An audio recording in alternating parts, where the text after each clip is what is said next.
No, sir. I just believe that. What the hell are you saying? I believe that the way he's coming at me, he's saying who does that. However, he does the exact same thing. Well, what's that got to do with what you do? You're a man on what you're doing. It has nothing to do with what I'm doing. I take full responsibility for it. Well, then take responsibility for it and don't point the finger at him. If you're putting your hands on a woman, that's a cowardly thing to do. Yes, sir. What are you doing? Yes, sir.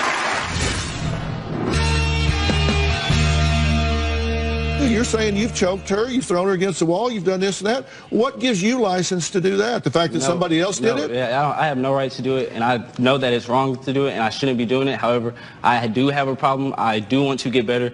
I have been working on my problem, and I'm confessing that I have a problem, and I know that I have a problem, and I've been trying to address the problem, and I've been trying to get better. That's why I put out my camera. If I saw a girl, before I took my anger management class, there's no way I would watch a girl key my car. And there's another video where she jumps on my back. She's like, fight me, why don't you fight me? Like, and I'm getting antagonized. I have anger issues. Like, I'm still working on trying to get better. I know that I do need help, and I'm seeking help, and I want more help. I'm glad to hear you say that. Did they talk to you about accountability? No, sir.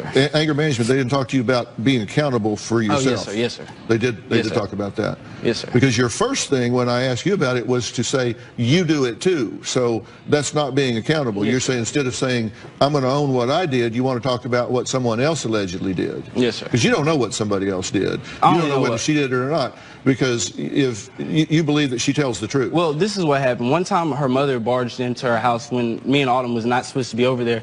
And Autumn tried to defend me to her mom, and she said, you know how dad smacks me around sometimes, like trying to defend me. And that's when I was like, this isn't okay, like I shouldn't be doing this. And the fact that her father does it, I feel like that's part of the reason why she keeps coming back to me, and she thinks it's okay for people to put her hands on her. So you think she's, for whatever problem you have, you think she's at least honest? She wouldn't say that if it wasn't true. Oh, definitely not. I feel like she's really afraid of her parents, and she tells me that her parents are very judgmental about the stuff that goes on with them. And you believe what she says is true? I believe what she tells me is true. So when she says that you sexually assaulted her, then that would be true too? Under conditions, I did not sexually assault her.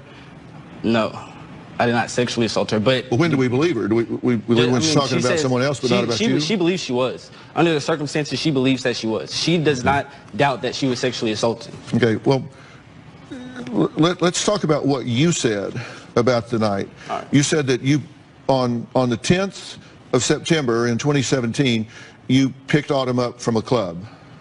Yeah. This is what you said, that you found her passed out in a car with some unknown man. Yes, sir. And that you finally were able to wake her up, and she fell to her knees when she got out of the car. Yeah, when she picked up, she fell down. Yeah. And that you put her in your car to drive home, and somewhere along the way you slammed on the brakes and Autumn hit her head on the window or the dashboard. Yes, sir. You slammed on the brakes on purpose? Yes. And why did you do that? Because I was like, who is that guy you was with? And she was like, what guy? I don't know who you're talking about. I slammed on the brakes. I started screaming. I was like, who is that guy you was with? I pushed her head up on the door. I was screaming at her, and she's like punching me, kicking me. And I grab her wrist. I forcefully push her into the backseat, and then I take off driving. We get back to my house, and then we're just laying down because by then I'm cooled down. Okay, so you assaulted her in the car because Yes, you were sir. jealous about her being with somebody else. No, sir. I was mad that she kept lying to me. So she got out of the car and fell backwards onto the grass, and then you took her inside, Yes, sir. changed her clothes, put a Band-Aid on her knee. Yes, sir. Because her knee was bleeding.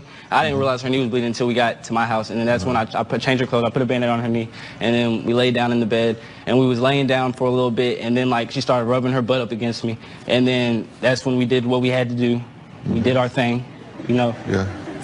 Okay, and then she woke up an hour later and started freaking out. Yes, and sir. screaming and Yes, called sir. her dad to come and get her. And then that's when she was like, I want to call my dad, and I was like, this isn't like an ideal situation for me to meet your father. Like, I don't want to meet your father like this. So but when you found her, she was passed out and incapacitated. When you found her in the car, passed out. Yeah, she was asleep.